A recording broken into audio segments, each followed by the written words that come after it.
you, man. Down to the damn wire.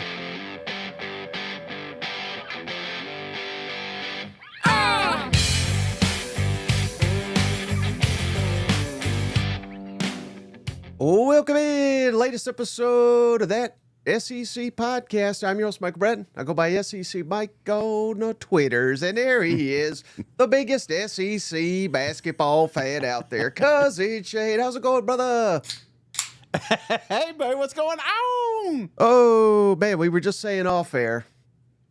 We should have been watching basketball, buddy, long time ago. It's pretty damn awesome. At least it has been the last week that I've watched it. I tell you what, I'm looking for the quote. Of course, I can't find it now, but Peter Burns was talking about, those three games, and I'm referencing Arkansas, Florida, and Texas A&M. They trailed. I got it right here, buddy. Okay, yes. So Georgia, Ole Miss, South Carolina.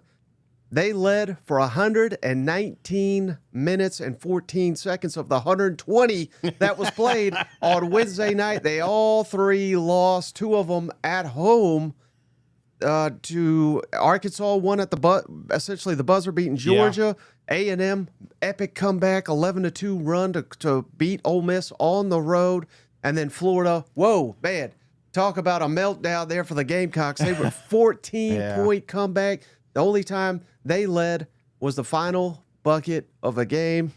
I love SEC basketball. Now, it's an SEC basketball show. Dude, it's so damn intense, especially, like you said, last night I just thought I thought we had two good nights of basketball, but last night really stole the show, in my opinion. And you're right. It felt like, especially in that South Carolina game, I was like, because I always find myself rooting for the underdog, not necessarily because it's the Florida Gators, but maybe a little bit. But as they're playing, you're just like, uh-oh, here it comes. They're going to get, turnover. And then next thing you know, the lead is gone. So I felt like South Carolina really wanted that one. That's a team that's needed to bounce back. The fans were there. They're right. Ole Miss, too. Ole Miss was another one. Just get back on the right track. And then a heartbreaker. Just an absolute stunner for those two. Yeah, and always got to remind the cousins, Shay, we're brought to you by MyBookie, the online sportsbook. You could do college basketball over at MyBookie. Just found that out about this week too, Shane. And boy, oh boy, I'm gonna try to share the screen real quick. And Cal getting his first SEC win. Oh, do they calm down now? Is he the guy? I love the old. Oh, what we got here? So this is. Let me get that down. Busalinga.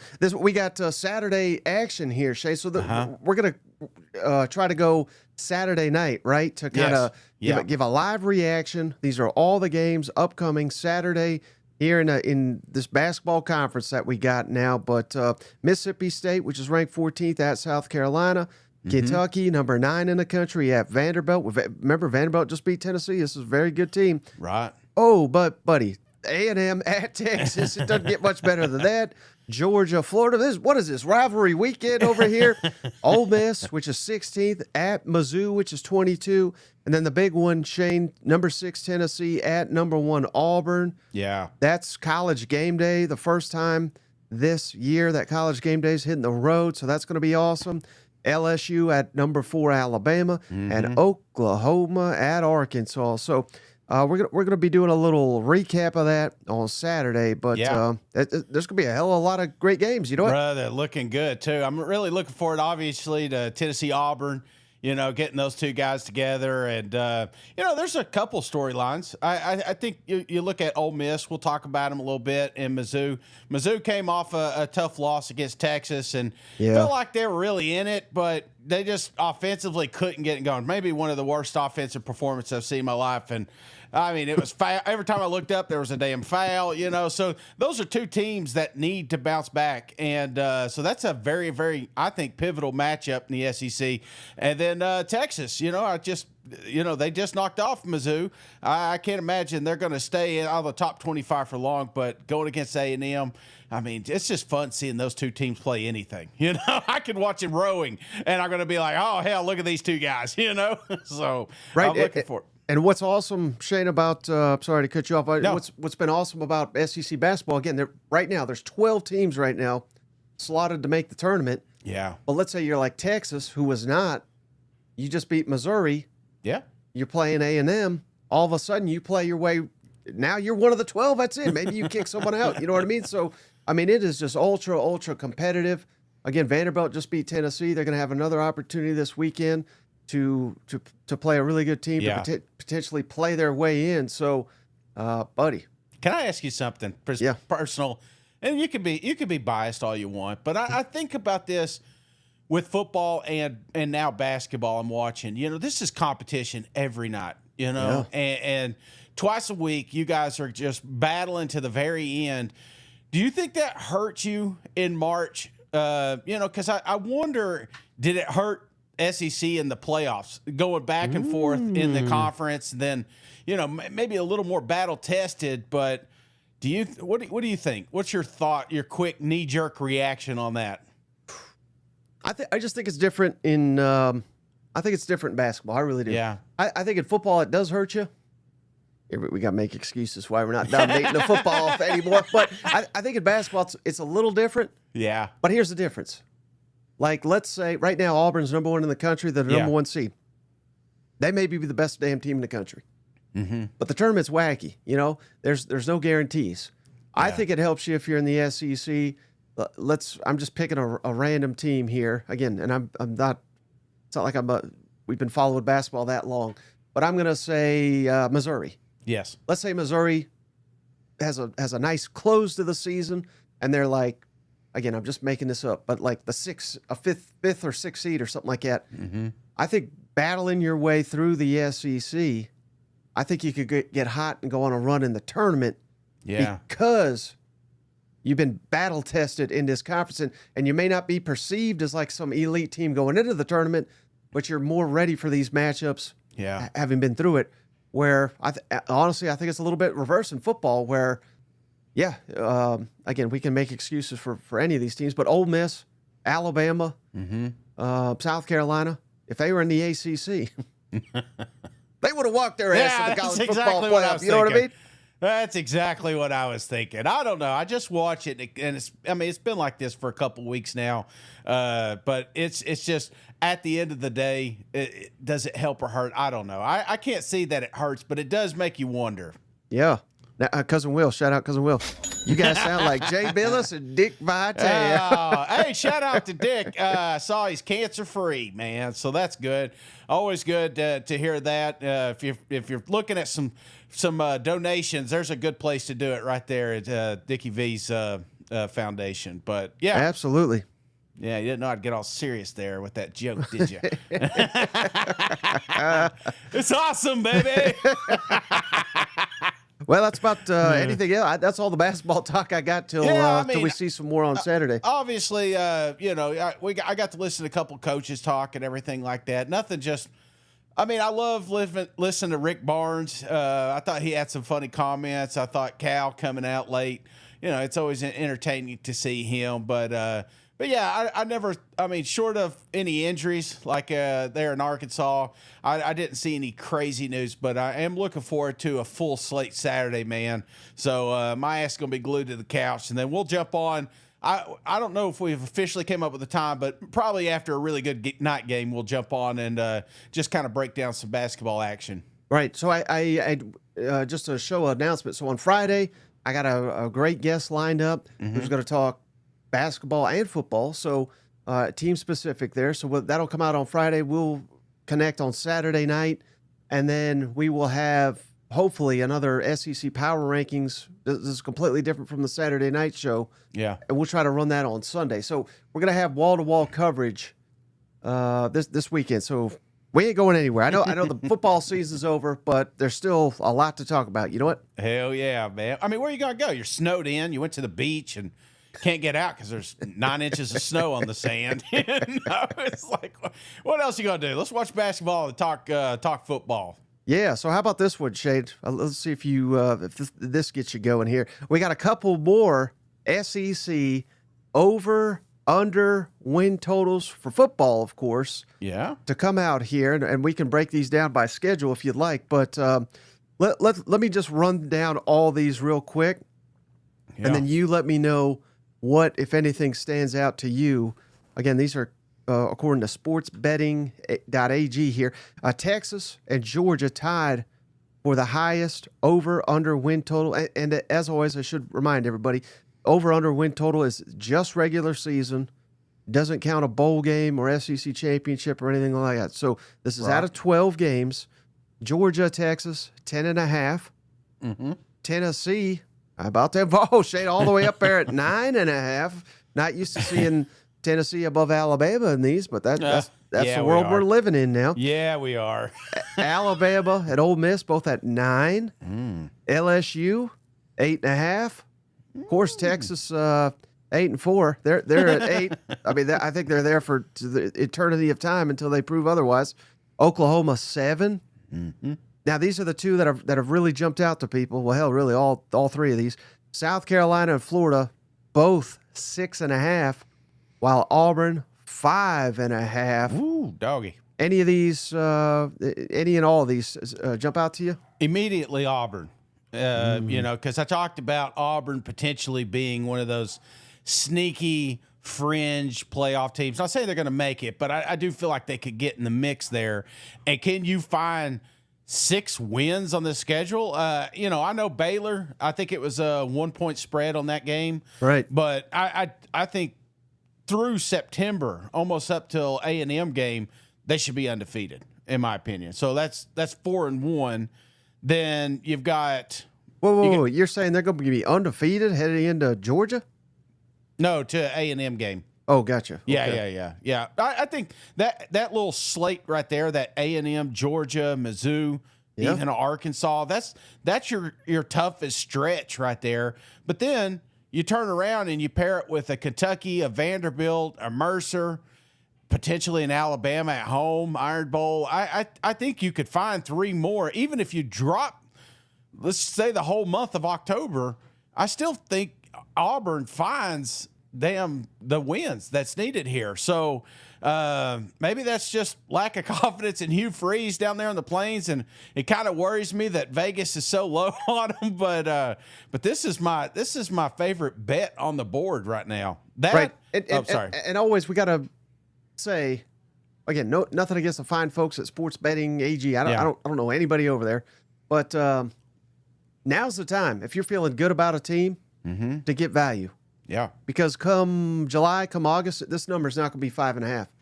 So, I mean, I would dare say, I never tout us as like some kind of experts or anything, but I feel like we have a better feel than damn Sports AG. Yeah, on what these SEC teams are going to do months and months, just for right now, just like because hell is what we do all day, every day. But I say all that, Shane, to say this. So if Auburn's at 5.5, yeah. Which, again, I don't think that'll be the final number. I think it'll be closer to 7.5, maybe 7, something like that. But if Auburn goes 5-7, you might say, well, but maybe Sports Betting AG was right, and maybe this isn't a bowl team. I just can't imagine. I know you said Hugh Freeze shouldn't be on, or you don't think he's on the hot seat, all this, that, and the other. Yeah. What if they go 5-7? What, are you putting his ass? Are you firing him? Are you putting him on the hot seat? What's going on there? Not fired. 5-7, but definitely in the hot seat, leading into 26. I think 25. He's pretty much safe, short of a 2-win season of 3 win. You know what I'm saying? I think 5-7. A bowl game is obviously easily obtainable this season for Auburn, and I feel like you're gonna get some tough questions being asked. But I do not think that Hugh Freeze gets fired if they just win another 5 games. God. Short of some like wonderful job opportunity. I mean, you know what I'm saying? Like if a perfect candidate comes out there, maybe you make things happen. But I don't think you. I don't think he paid you off or something. Nah. Like why are you always like, well, 5 wins year 3? I mean, that's plenty. We're giving Billy Napier all this freaking time for 6-7 win seasons. Why can't we are. I'm not. You're hyping them up. I mean, if Billy Napier ended this season with what was there 6 wins, are you firing Billy?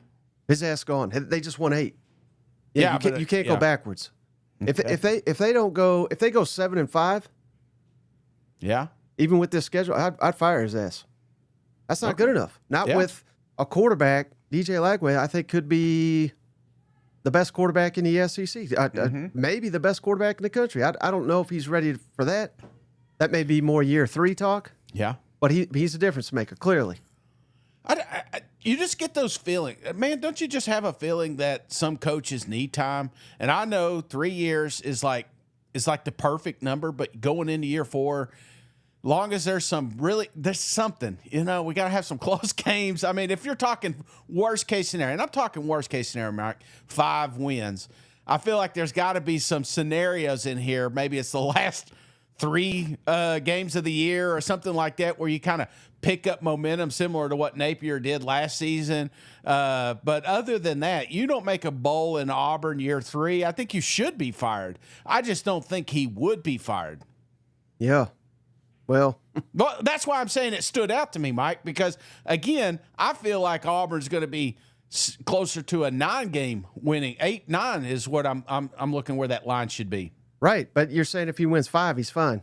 And we got to remember, I don't know why people have it in their head that this guy is like some elite coach. You take a wild guess. I know you won't get this off the top of your head. Just a wild guess. What do you think his overall record is? Just maybe all time as a coach. And he's got about 140 games that he's coached. 140 games. Give me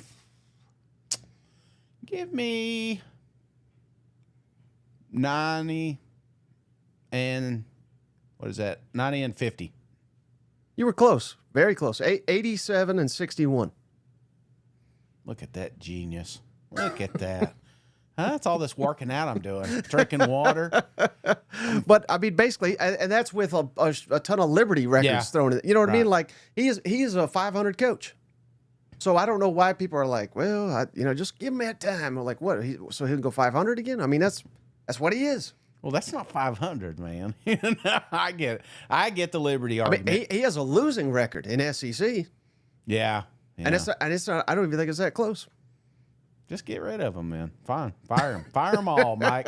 You see how I think that's the problem is it's so hard to turn around. You see it now with some of these schools that just it's not like they can just fire a coach next year. They're competing for 7-8 wins, even year 2. Again, now you're caught in this year. We'll give them 3-year situation. I feel like you're closer with keeping Freeze than you are trying to replace him. Unless you get some, like I said, some miracle hire, just Nick Saban decided to come down there, something short of, that type scenario.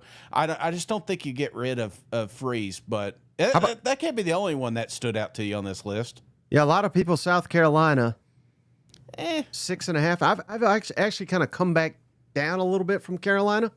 Mm-hmm. I know I touted them as should have made the playoff, but again, I'm not sitting here telling you they're going to go 6-6, but I don't think that's crazy. Right. I think it's one of those where, like, let's put it this way, and again, I'm not saying it's going to happen, but let's say they lose at Missouri, which they've beaten Missouri one time in like 6 years. So that I don't think that's crazy. Let's say they lose to Virginia Tech. Yeah. And again, I'm not saying they're more than a touchdown favorite right now. So again, I'm not saying that's likely, but things like that have tended to happen seemingly to South Carolina over the years. I'm just telling you those 2 games, Virginia Tech and Missouri, are both losses. Mm-hmm. Are we getting to 7 wins if we're South Carolina? Because I would say probably not. 1, 2, 3, 4. No, you're not. Right. So again, I'm not saying that's going to happen, but I don't think that would be like the biggest upset in SEC history. No, I don't either. I don't think it's right. I think they should have bumped it up at least a game, maybe like a 7.5. So I would like the over, but I wouldn't put the mortgage on it. It's not my favorite bet on the board right now. Like I said, I'm still leaning in more toward the Auburn than I am. Or what about the Florida? Are you a little surprised there, 6.5, or is that kind of where you thought? Is that kind of where you thought they would be? I mean, buddy, I mean, you're pretty They high better on be them. better than that. And, right here, cousin, shout out cousin. I just missed it. Cousin John Lee, appreciate you, brother. He gave us $5, Shane. This is Napier's first season where his starting quarterback is on year 2, which I don't know if that's, but Graham Mertz got hurt, so maybe that's what he means. Improve or gone. Yeah, that's where I'm at. I mean, this I can't believe. I mean, I can't believe I'm having to say this for Florida fans, but this is Florida, man. Yeah, my whole adult life, this has been like the program, you know, or maybe not the because Alabama's there, but top 3 in the SEC. Spurrier, Urban Meyer. I mean, cutthroat. I mean, hell, Urban Meyer almost quit because he did, and then he came back. He quit because they were 10 games. And they're like, that's not good enough for these people. Same damn thing, Steve Spurrier. He's like, well, I won a national championship, and we lost the one. Remember, you'll remember this, of course. Losing to Tennessee late in the year cost him a shot at another. Yeah. He walked away after that because he said, I don't think these people are grateful for going 10-2 or 11 or whatever it was. I mean, it was an elite record. And we're sitting here going into year 4 where it's like Billy Napier just went 7-5. We're on the upswing. Yeah. Like that should get you fired at that school. What about Urban Meyer faking a heart attack on the damn sideline? You know, I mean, that was the pressure that came along with that job. And I'm right there with you. The fact that we're sitting there saying, well, I hope to get to 7 this season. No, you should be at 8 or gone. I think that's another 8. Like you said, you cannot go backwards. I think you got to move forward, and finishing the regular season with 7 wins, that's no good in my books. But he's a nice guy. Oh, yeah, sweetheart. It helps you sleep good, too. You know who's also a nice guy? Cousin JR. Oh, yeah. Appreciate you, brother. He just gifted Mitch Neely a membership. Mitch, welcome to the family. Hope you're not a Billy Napier backer after all those comments, but it's good seeing Ollie on here too. I saw we'd start talking basketball to reel him back in. You know. All right, how about any other real quick before we move on? Let me throw this up. Yeah, let's hit the under real quick. I think the other one that stood out to me here was Oklahoma at 7. If I'm picking one, you can do your own, but if you're picking one to kind of smash the under, I'm going Sooners here, man, because I feel like we've got a tough. I mean, short of your quarterback, coordinator combo just coming out here and maybe Clark Lee in this thing. I just don't see a 8 or 7. So you got to get to 8. Do you see 8 wins in Oklahoma? No, but I'm not a big fan of pushing. I mean, when these come out, you kind of got to go one way or another. Yeah. Okay. Do you see 7? This one I'm feeling. I'm feeling push will be appropriate because I still think the defense will be solid. I've started to look at John Mateer. I think he's solid. Mm-hmm. But no, I mean, I don't feel great about it. But this is not the one I'm smashing. No. I see guaranteed wins. I see 1, 2, 3 of them. And the other ones I see as toss-ups or losses right now. And I'll do quick right now. So Michigan, I think, is a toss-up. I think Auburn's a toss-up. Yeah. I think Texas is a loss. South Carolina is a toss-up. Ole Miss is a loss. Tennessee is a loss. Alabama is a loss. Mizzou's a toss-up, and LSU is a loss. So you're in my opinion, you're asking for a lot. You're asking for a lot of those toss-ups to fall in your favor, and just basing off what I saw last season into this year, and I know it's new quarterback, new system, but it's usually that year 2 of that system is when you start, kind of getting the fruits of your labor. And the first year, it's a little bit of a struggle, and that's the last thing that Venables wants right now. So, yeah, I'm kind of liking the under there. Well, here's one I'm liking the under. What are you liking?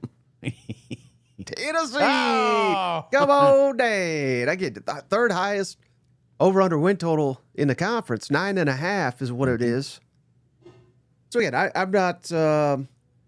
maybe smashing is a strong word, but I'm heavily leaning. Let's say that is under. And again, 9-3, which is borderline playoff. It's not good enough to get there, but it's right at the cutoff. That's kind of where I'm at with Tennessee right now, 9-3. So I again, if you're going 9.5, you're having to bet 10-2, and given everything Tennessee's lost, I just think 9-3 is much more likely than 10-2. If I was Pistol Pete there at New Mexico State, I'd go over there to Nashville and show you what I think about your selection. I mean, I don't think it's out of the question. No, it's a tall glass. I get that. When you get to the top, you're just kind of you're basing off one game. Yeah. And does Tennessee? I'm not saying you in particular, but you're saying, okay, are they going 10-2 or are they going 9-3? And more likely 9-3. I could see a game sneaking up because there were several games this year that should have snuck up and bit us. Hell, Arkansas did, but Florida was right there, Alabama was right there. So you see games like that, and they were able to pull it off. But can you do that in the Swamp November 22nd? Can you do that down in Tuscaloosa on October 19th or 18th? So those kind of games that you need to get to 10-2, there's going to be a couple of tough obstacles, and they're more than likely going to be on the road. And this may be too crazy for you. Never. Because I see that whole third row, which you just went over, Georgia at home, at Bama, at Florida. I see all those as likely losses as of today. Could be wrong. But if you were to guarantee me that they beat one of those, yeah, I still think I'd take the under. Because that would because you got to win all the rest. Say that one more time. If I guarantee that you're going to beat one of them or all of them? One. Oh, one of okay. So that means you'd have to sweep everybody else. Oh, yeah. No, I get you. I totally get it. It's the Vanderbilt. That's a tough one. Arkansas. Who knows? I mean, hell, they beat you last year. Absolutely. Oklahoma. Syracuse on the road, Right, so, right. I don't know. I mean, it could happen, but it won't. Yeah, I mean, that's just where I'm at with that.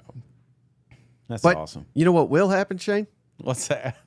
You'll save you some money if you go to Rocket Money today. Head on over rocketmoney.com, put in that promo code Game On, all one word, Game On, over at rocketmoney.com. This is a personal finance app. Shane, it's outstanding. You go in there, log in with your credentials. It finds all the subscriptions that you're currently subscribed to, and there's an opt-in, opt-out button. You can cancel any and all of them immediately without having to track down all. I mean, isn't that the most annoying thing in the world, Shane? Yeah. You're subscribed to something, you lost the password. I'd like to get out of it, but I don't even know the freaking password. Well, Rocket Money takes care of all of that. And not only that, but Rocket Money can help you with all kinds of personal finance goals that you may have for 2025. They've sent it over to Shane and I. Highly, highly recommended. It's got hundreds of thousands of 5-star reviews. Yeah. So check out rocketmoney.com. Promo code GameOn. This is one hell of a product here. Hell yeah, man. Just try for 30 days. You'll be impressed. It is impressive. It is one of the wildest apps I've ever been on. And you gotta do it, man. You gotta log in the stuff and you gotta get it ready. But once you get in there, it's unbelievable how you can curb your spending and take that extra money that you save and pass it on to another cousin at that SEC podcast. Or you could save that buddy, Shade. Yeah. Throw it on some national championship odds. We got some updated ones via our friends over at Circa Sports. Circa does a great job, Shane. So I took the time to make this here graphic. Let's run it down. Again, this is national championship odds for the upcoming season. And how about it? Georgia, the lead dog, so to speak, 6-1. Best odds out of the SEC and second best odds in the country to win the national championship. Texas right behind them, 7-1 odds. That's the fourth best in America. Alabama, 12-1.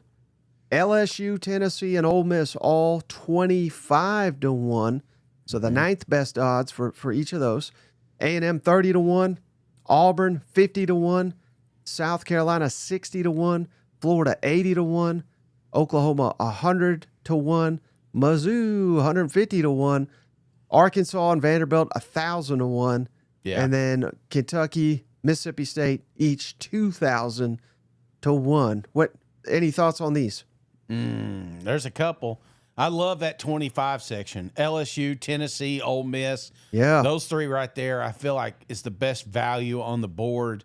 If you're taking a long shot, I'm going to say this until Hugh Freeze proves me wrong. I'm going to say Auburn is the other one that I mean, because you're 6 to 1, 7 to 1, even 12 to 1 doesn't really move the needle for me as far as putting a lot of money on it. But LSU, Tennessee, Ole Miss at 25, I can get some reward out of that. I like, especially Tennessee and Ole Miss's schedule. Part of the reasons why they're expecting so many wins in the SEC.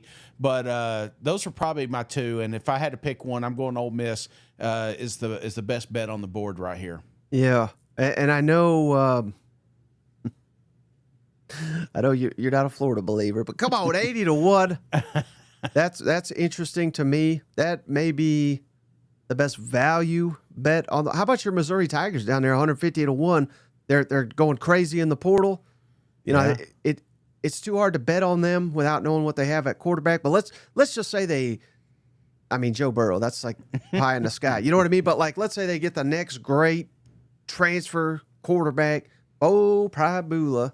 Yeah. Let's say he's that. Would Mizzou be the best value on the board? Because remember, their schedule is, buddy, I'm gonna throw it up here. I mean, it's the envy of every team in the country. All you got to do is get in. Yeah, it's tough not to. You put a hundo on this thing, you're getting what, $15,000 if they win the Natty. I mean, come on. And they got 4 road games: Auburn, Vanderbilt, Oklahoma, and Arkansas. Yeah. And at home, I can't see one game they don't have a shot in. The toughest being Bama and A&M. So, and maybe South Carolina, because, I can't act like South Carolina. But those are all at home. That's what I'm saying. You're looking at the toughest games on their schedule. I feel like they're all at home, and then the 4 away games, geez, it's not crazy to say Missouri's going to be favored in every away game. I'm not doing this 3 years in a row, Mike. I'm not. Don't get me. I ain't doing it. They want me to stop talking about them. I'm just saying that's a good value. That's the point that's being made here. Yeah, it is. It is. And I think the value's there because they don't know what they've got in their quarterback. And all that goes out the window after a spring game. All that goes out the window after a hype reel, after week 1. So if you're feeling like you want to put a little money on something, that may not be a bad bet there. Is there another one, let's say after the 3 you've already highlighted, LSU, Tennessee, Ole Miss, all at 25 to 1. Any after that if you had to, I don't want to say the mortgage, if you had to put the car payment on, which one would you do it to cash in? If I had to put my Netflix subscription on something, I'd probably throw it on. I've already mentioned Auburn too much, but that's one that stands out to me. Yeah. Just to be a little bit different here, I guess I'm going to go. This is going to sound crazy, Mike.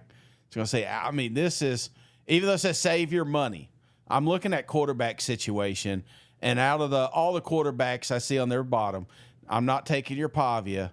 I'm taking Taylor Green. That's the only other one. Just because, again, I'm putting a little Netflix money on here. Ain't gonna hurt. Mom ain't gonna notice it. I've been doing Rocket Money, so we're good. But I just feel like when you look at this schedule, Mike, can they win 10? That's what you gotta get. That's the magic number for Arkansas. Can you get 10?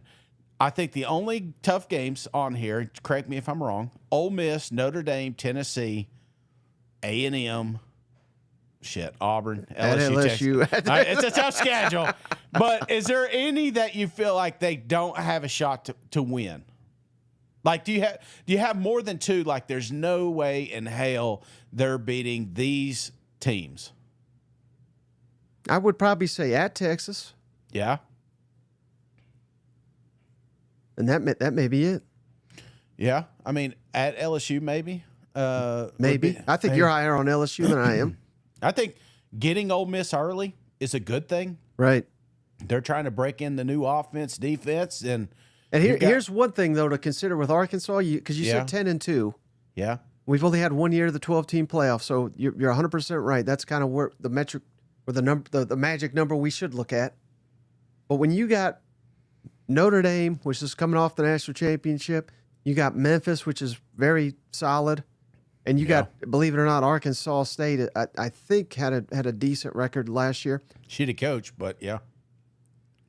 If you go 9-3, yeah, but you beat let's say Notre Dame goes 11-1 or 10-2 or whatever the hell.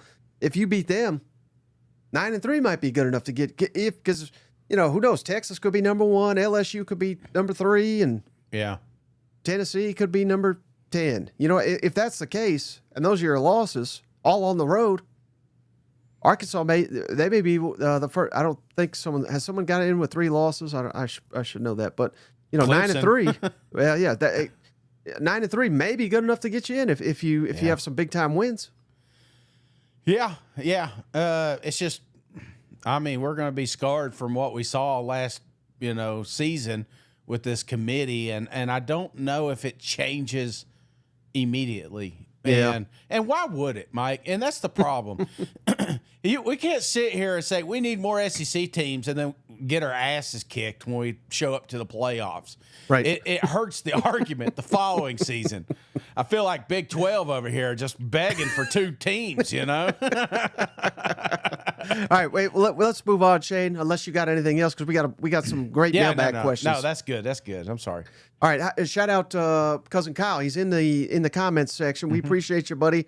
And if you're a member of the channel and you hit us up with a question, you always get it answered on the YouTube. So shout out cousin Kyle. Great question here. Texas A&M next year, receivers and tight ends, are they going to improve? What do you say? And I know you might get a little caught up. You say, well, hell, they're kicking ass, right, in the transfer portal. Mm-hmm. They added Kevin Concepcion. Yeah. NC State. He had 53 catches, 460 yards, 6 touchdowns. He was even better a year ago. So that's a solid add. Mario Craver from Mississippi State, 17 catches, 368 yards, 3 touchdowns. That's a nice pickup. They did pick up the 5-star Micah Hudson, but he's currently not with the team. So I don't know what's the deal with that. I don't even know if he's going to be there. They picked up a tight end from Texas, Amari Nyblack, but he only had 5 catches, and they picked up several more tight ends and another receiver from Houston, Jonah Wilson, but he only had 9 catches. So you're adding pieces, but here's the problem, Shane. Here's what they've lost. Noah Thomas. Yeah. He was their number 1 receiver, statistically, transferred to Georgia. And then they lost Jabir Barber, number 2 receiver. He declared for the draft. Ja'Day Walker, he was their number 3 receiver, declared for the draft. Trey Watson, the tight end, he declared for the draft. He was number 4. And then Cyrus Allen, the number 5 receiver, declared for the draft. So I hate to say it, but I think this is I don't know how you can say you've improved when you lost your top 5 pass catchers. Now, they do got Terry Bussey coming back. Yeah. True freshman. He was 6th leading receiver. I think he's primed to be a huge breakout candidate in year 2 in college football, year 2 in the system. But even though they've added I like what they've added. I think it's the kindest way I could say it is I think it's equal. Yeah, I get it. There's some pieces that were added that could be special, but I feel like we've been saying that about guys like Nyblack for 3 seasons now. We just keep waiting for him to hit somewhere, but obviously it's not working. So obviously you're going to need somebody on, maybe already on that staff or that roster to kind of step up. But I think the more important, situation here is we don't have a quarterback controversy. Actually, Reed it wasn't a controversy. He just he lost all those reps in the offseason. He's another year older. He's got more weight on him. He's in Klein's second year. They always say the second season's when you kind of emerge. And I feel like, just like the NFL, as long as you got a quarterback and play calling, wide receivers can come and go. But now that they're there, I feel like the chemistry is being worked on. They're going to be working on this all summer, all off season. I think there's an improvement, and more importantly, I think there's improvement because the bar was pulled down pretty low toward the tail end of last season.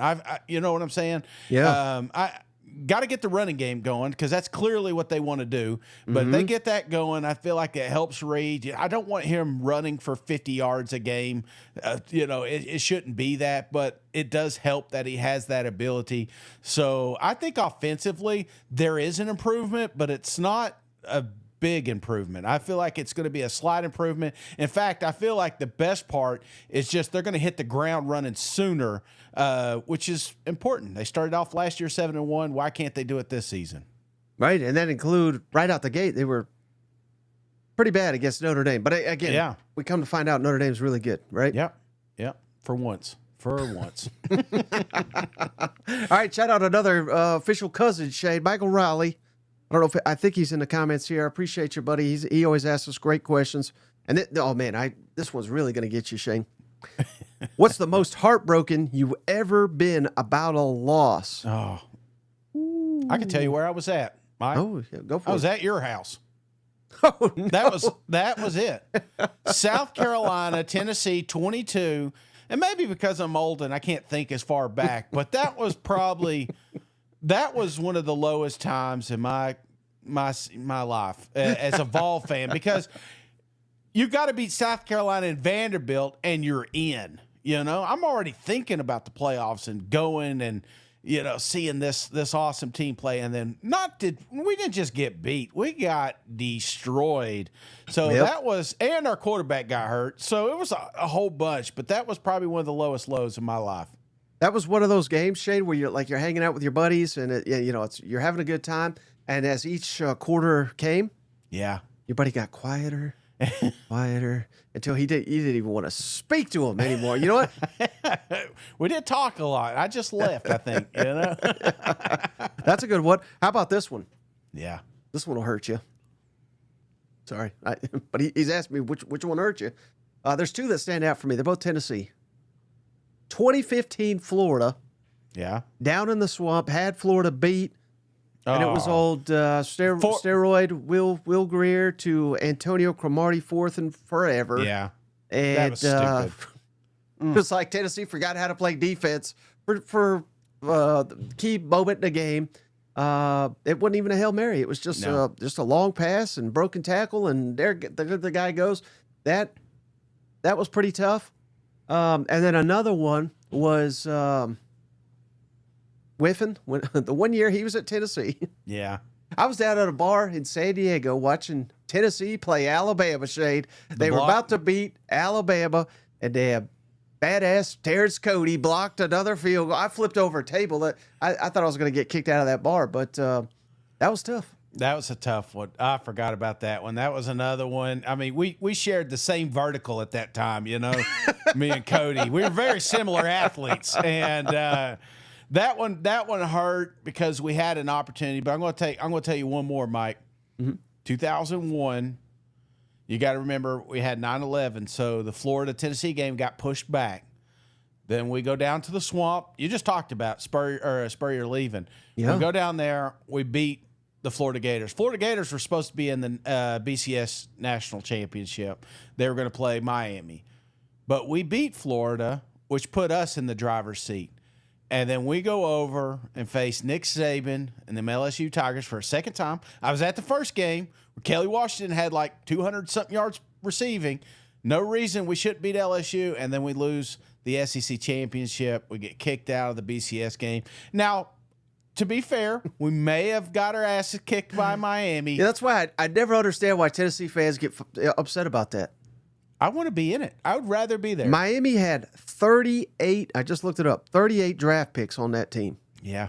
And they beat the hell out of Nebraska 37-14 in the national championship game. Yeah, they were number one or number two all year. They didn't lose a game.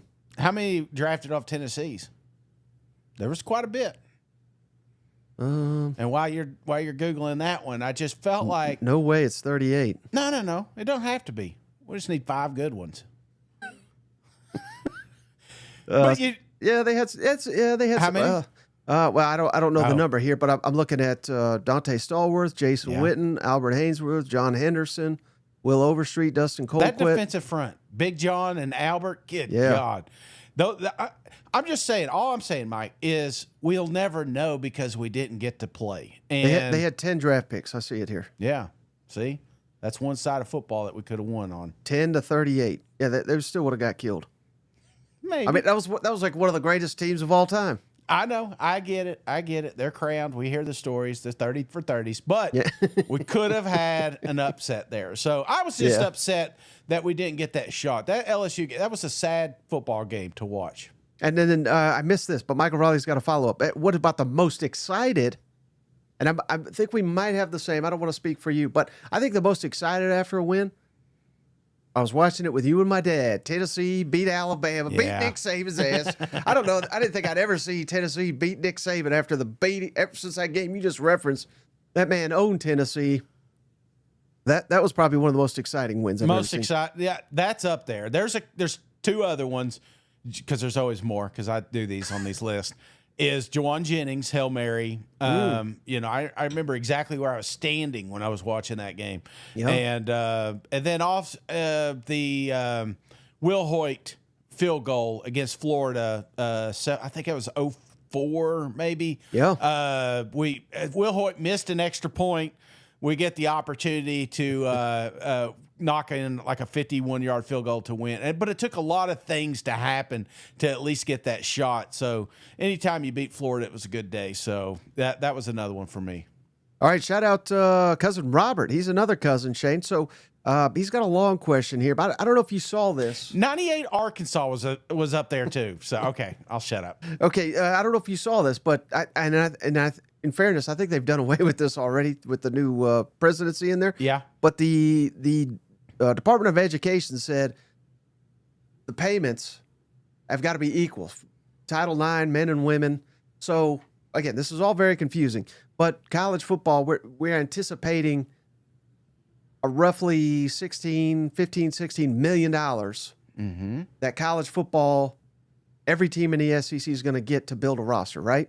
Yeah. Well, the Department of Education came in here and said, well, the real number is like 20.5 million, but they're going to split that across all the sports. Yeah. With the majority obviously going to football. But the Department of Education said, well, that 20 million, you got to split it equally between men and women. And again, I think this is already they've already said no, they're not going to do it. But his question was, does this place more pressure on collectives? And I wonder if revenue sharing, which is at 15, 16, they haven't decided on an official number yet, 15 or 16 million. Will that be closely monitored by compliance? And again, so this is all a moving target, right? But I don't know if you have any idea this is coming, so I wanted you and the cousins to know. So let's just say, just for round numbers to make this easy for everybody, let's say every SEC team is given via revenue sharing $15 million just for football. Yeah. And I think it's going to be somewhere close to that. There's no compliance. There's no rules on any of that. They can divvy that up, as I understand it, however the heck they want. Mm-hmm. Now, here's the tricky part. You can pay more than the $15 million, still via collectives. So a collective, let's say Tennessee, they have a very well-funded collective. Let's say they raise $10 million, and they're going to say, okay, so we're going to throw in $10 million in addition to the 15, so $25 million. Yeah. Whatever the collective spends on to pay players for NIL, this is a new thing, as I understand it. They are going to have to prove every dollar that they give to a player for name, image, likeness, because that's what it's supposed to be, is for name, image, and likeness. So we can't just pay the guys anymore. If they're going to do like a car dealership, something or other, they have to prove. You can't just give a guy $3 million to go to a car dealership once or twice because they're saying that's not worth $2 or $3 million. So that is going to be under some form of compliance. Yeah. Yeah, boy, people mowing yards for 10 grand, you know. They'll find workarounds, but you know, I always wondered about the collective. I feel like it's good because it's going to help bring more athletes to the Southeastern Conference. But does it really change the landscape for who's really paying the most? You know what I'm saying? And because if you give everybody 15 million, well, everybody has 15 million now, but this guy over here has 20 million, or this one has 25 million now instead of 10 or 5. You know what I'm saying? So Right. I just kind of wonder, like I get it. It's good for the kids. That's ultimately who's going to win on this. But does it provide enough to separate us from everyone else? You know, that's my only fear. Is this, and this may be a stupid question, but is this just SEC? No, this will be for all of the Power 5, or Power 4. So basically, you just raised. It's almost like you get a dinner, and you're saying, "Oh man, we got a good price on this dinner," but then they slap you with like 18% gratuity, and you can't get out of it. So everybody's having to pay that fee. You know what I'm saying? So you Right. may have gotten a good deal, but you still gotta. I just don't know how it's going to ultimately separate anyone. It's just And as more I spending. understand it, Shane, Yeah. some of the collectives are, now that they have this, they are folding up and saying, all right, well, we're done with collectives. So some schools are doing that. I Because wouldn't. the people that are paying those, Yeah. whoever they are, the $1 million people, at a lot of schools are saying, I'm not paying for that anymore. And why, I can't blame them, because you could just pay someone and then they can leave and go to another school. Yeah, well, until they can't, courts are getting involved in that now. So, Right. This is ultimately coming to an head, and obviously we need a governing body that's not the NCAA, and there will be checks and balances for these kids and athletes, and promises made and promises kept. So, but until then, it's still kind of. We're still kind of learning, but we're just in the fast lane going 150 miles an hour. So some teams are going to get left behind, but they'll quickly catch up when money's involved like this. And then here's a great follow-up, completely different question. Shout out Chad Razorback. If the NIL is equal for all SEC teams, which it's about to be starting July, which coaches do you think benefit the most from that? How about that? NIL. If they all have the equal amount, which coach you think? He's not saying program. He's saying coach benefits the most from that. You think? I think clearly they all do, but just whoever's the best at it now is just going to get better. So I'm looking at Lane Kiffin's. I'm looking at Steve Sarkisian's. I'm looking at Kirby Smart's. The Josh Heupels, some of those guys. I'm the knee-jerk reaction is Coach Lee and Stoops and all these guys, but when you're talking about $20 million or just that much money, there's some coaches that don't have the experience to justify or move that kind of money. So I feel like the ones that have been moving, not necessarily $20 million, but or 15, I feel like they have kind of a leg up, if you will. All right. Wow. So I'm going to go completely different from you. Mm-hmm. I think you're dead wrong. I think that'll help. I think that'll help Kirby because he's won national championships. He's proven he can get guys to the NFL. And if Georgia has the same money as Texas, they're not losing guys to Texas. They're not losing guys to A&M. They're not losing guys to Tennessee. If the money's equal, yeah. I think it helps Stoops because they don't have the money up there at Kentucky. I think it helps Sam Pittman because they don't have the money of a lot of these teams. So I think it's some of the coaches maybe at the schools that don't have the money. I think it raises them up, and I think it help the ones at the top. I think it helps Kirby the most because he's more proven than any of them. Yeah, but then again, you got to remember this is everywhere, as you tell me. So a team like Kentucky, yeah, it helps them. But let's say the kids from West Virginia, and now they've got it. They could keep an in-state kid that usually would have came down to Lexington or something like that. I don't know. I just feel like it's going to help some of I think it's going to be more beneficial for probably like in-state kids, you know, maybe ones that you want to develop and keep for a long period of time, you know, maybe you'll see some more 4th, 5th year seniors, that sort of thing. But other than that, what really grabs the headlines is going to be the guys that have been playing with this money all along. So I think it goes back to Kelly and, you know, Sarkisian and Kiffin. So, I mean, these guys are just assassins when it comes to moving NIL. Well, maybe, you know, maybe those other two are. We'll leave Kelly off in this argument. He's doing better now that his money's involved, but you know.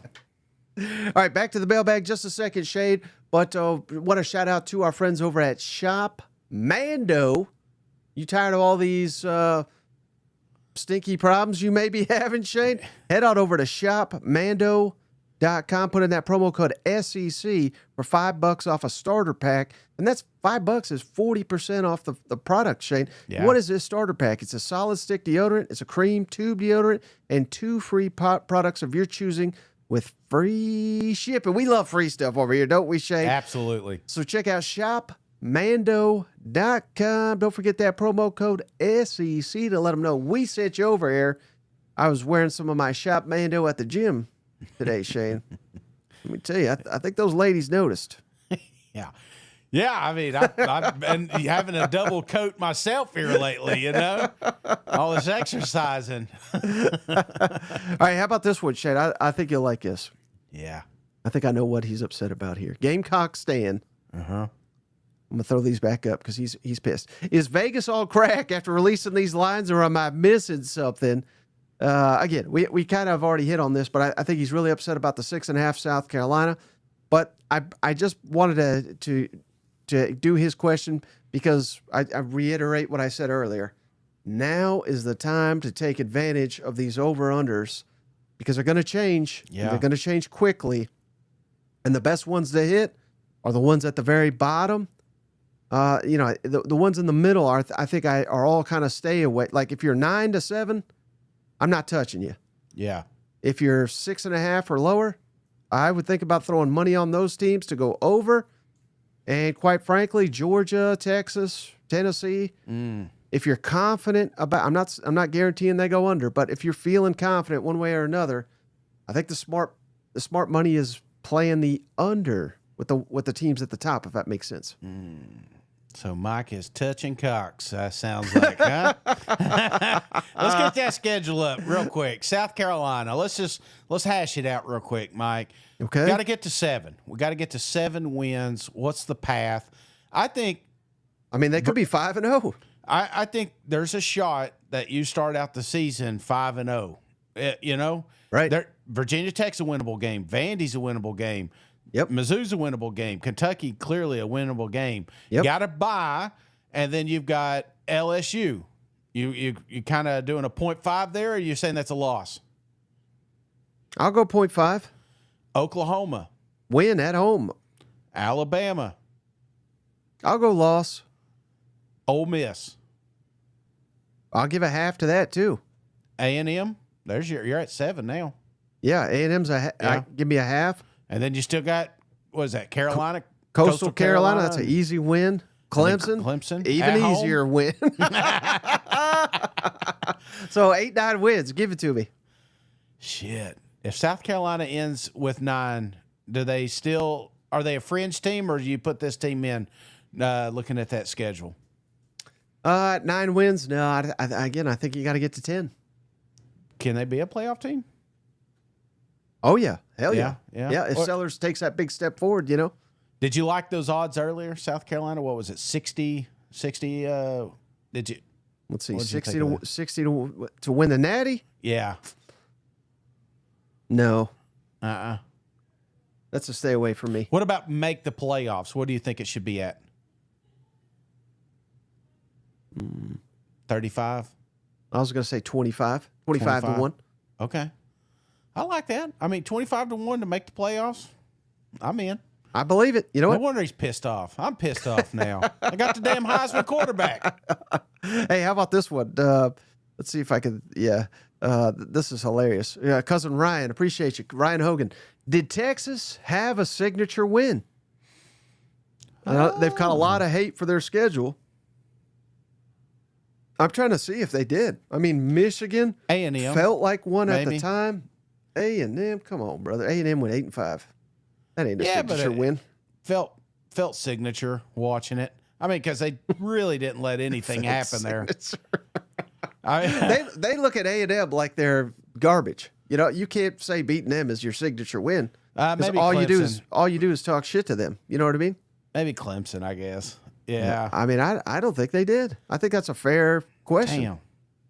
Damn, he's asked other people that question before, too. Michigan felt like it at the time. No, it did. It really did. Because that was a dominant performance on the road. You got to remember, Michigan had like 20-something. I'll give them Michigan. How about that? I mean, it's easy to look back. And, hell, Michigan turned around and beat Alabama. So I think that one, that was a signature win, at least at the time. Well, at the time, too, Oklahoma, because we didn't think Oklahoma was going to be bad. And right after that game, it was just not even close, not even on the – they shouldn't have been on the same football field. So I felt like that was kind of – but still, we're making stuff up now. Beating a Georgia would have been – winning an SEC championship would have – Duddy says every year we beat Oklahoma, it's a signature win. Good point. So, yeah, that's a good one. Oh, damn. That is good. All right, how about this one, Shane, from cousin Andrew Lyon? How tough do you feel off-season predictions are with the NIL and portal? Does it make does it make it harder for you or easier? It's definitely harder because we tried to predict just a few weeks ago how good a team was or how bad a team, and then you see another pickup by Lane Kiffin or Coach Kelly down there, or, you know, so absolutely, or somebody hits the portal. So I feel like now more than ever, that's why when you're looking at these next season bets, that's why I want to get on it, because we got another portal that's going to open up here in a few months. Yep. All right. How about this one from Kentucky Kenny, Shane? How long will Mark Stoops be the coach at Kentucky? They're ready to write his ass off. Yeah. I can't blame him. I think this is it for Stoops, don't you? Well, I mean, he said he's not going anywhere, and they still owe him a lot of money. So I mean, are they just going to keep bringing him back, even if they're? I mean, look at that. They went from 10 to 7 to 7 to 4. Oh, man. And I'm not expecting 6 this year.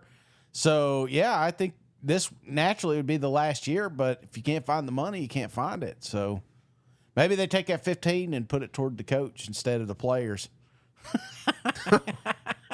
Just don't have a roster one year. Yeah, trust us, guys. Trust the process. All right, how about this one, Shane?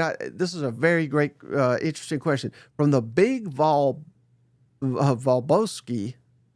Cool, It's Lebowski ripoff here. Yeah. Would you rather have the number one high school recruit each year, or the number one transfer recruit each year?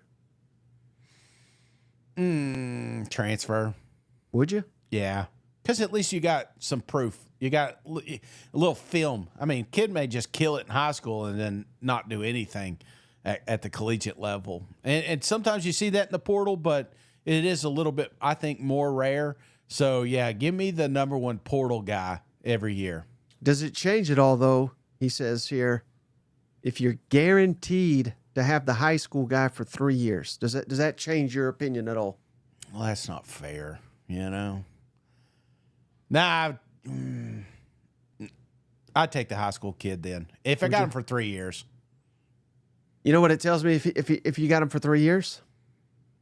What? He wasn't very good, and no one tried to buy him from you via the portal. Well, yeah, but it's like in this, genie situation. Yeah. I think I would go over. That makes me. I don't know if you ever do this, but sometimes I'll pull up them old 24/7s. Yeah. I'll say, what if we would have got this kid? Just like, right. And sometimes those ones are not even recognizable. You look at it and like, who's that guy? Right. So, you know what? No, I'm still sticking with the portal. I'm still sticking with the portal. I think the portal is definitely more proven. Yeah. So Yeah. I think that is the safer option. All right, last one here. Cousin Trey always ends on a banger here, Shane. All right, now obviously he's got a food question to close us out. But before we get to the food question, put these quarterbacks in order of the highest ceiling and the lowest floor. And he's only got 3 here. Austin Simmons at Ole Miss, Beau Pribula, Missouri, Jackson Arnold, used to be Oklahoma, now it's Auburn. Which one of them's got the highest ceiling, do you think? Who's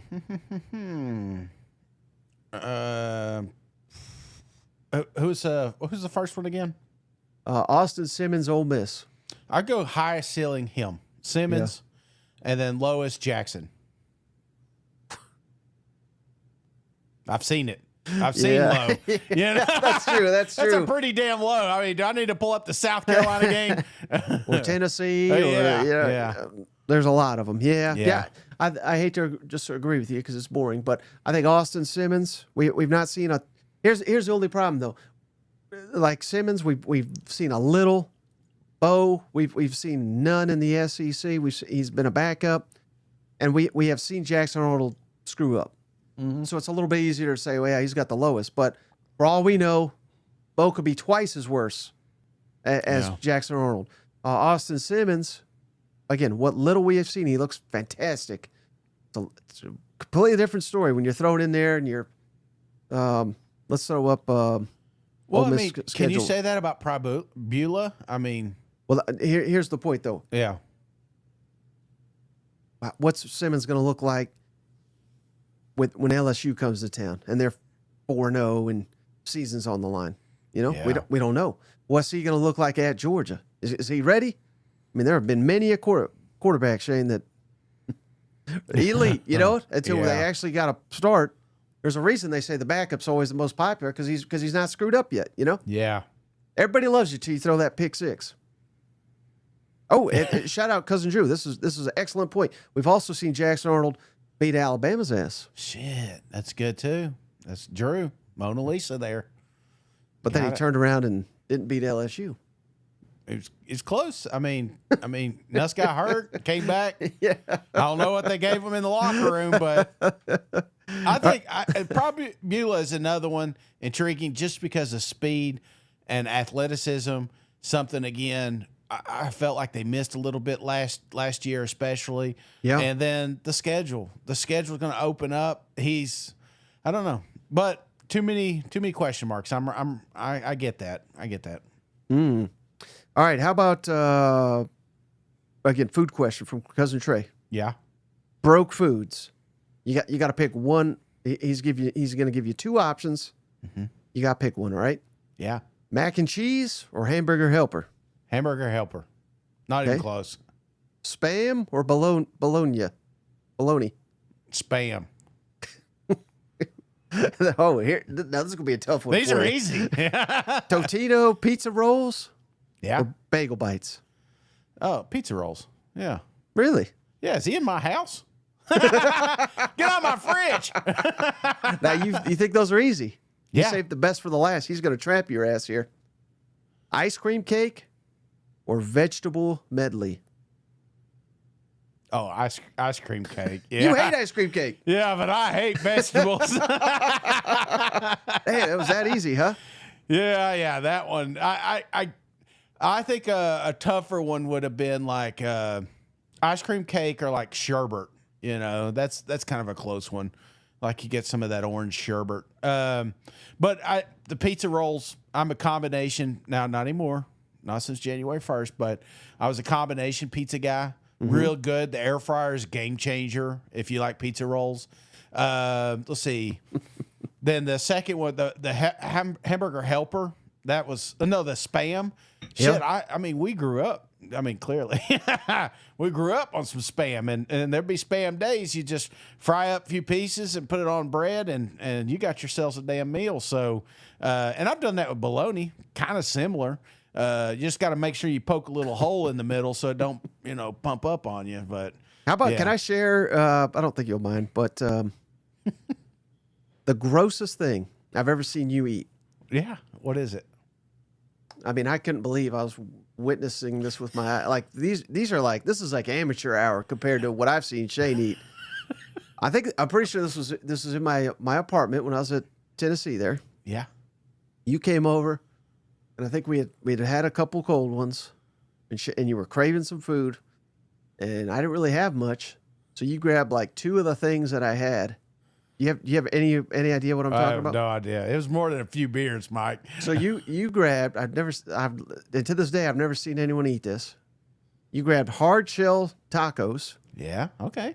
And you put peanut butter in it, like a burger amount of peanut butter, and you just ate the tacos with peanut butter. There was no meat, nothing. It was just I've never seen that before. I'll try it right now. Yeah, I do like nachos and stuff like that. Throw cheese on it and we mix it up. I'm trying to think of the grossest thing I actually ate though. I mean, I've had some pretty bad stuff. I've had some pretty low spots in my life. Maybe I should have thought about this question a little longer, but I think probably one of the fattest things that I've ever done was, well, damn. I mean, I've done a lot of them. You know what I'm saying? Shit. I don't know. I don't know. I'd have to give it some thought. You know, the Marky soup. That's one that I'm surprised more people don't do. Our Uncle Mark, shout out to Uncle Mark. He'd get that ramen noodle. You talk about a poor man food. We get that ramen noodle, but you know how you make it 5-star? You throw an egg in it. Yeah. Now you got protein. All right, wait, you're making me hungry, buddy. Anything else before we jump off the line? No. Just don't forget, set your clocks Saturday. But, tomorrow you're going to have we're going to have shit all weekend, Mike. So stay tuned. Have those notifications on. When we go live, we'll be on, probably a little drunk then. But look forward to seeing everybody there. Absolutely, yeah. So we'll be locked and loaded all weekend long on the channel. Have your notifications on, subscribe, share, all that jazz. We really appreciate all the support, even deep into January here. So that's all I got. Appreciate you, buddy. Appreciate each and every one of you. We'll catch you on the next one. All right, see you guys. Go Vols. Hey, buddy, this beer's for you, Mike, and Cousin Shane. That SEC podcast loves the Pirate, and the Pirate loves that SEC podcast. Hail State.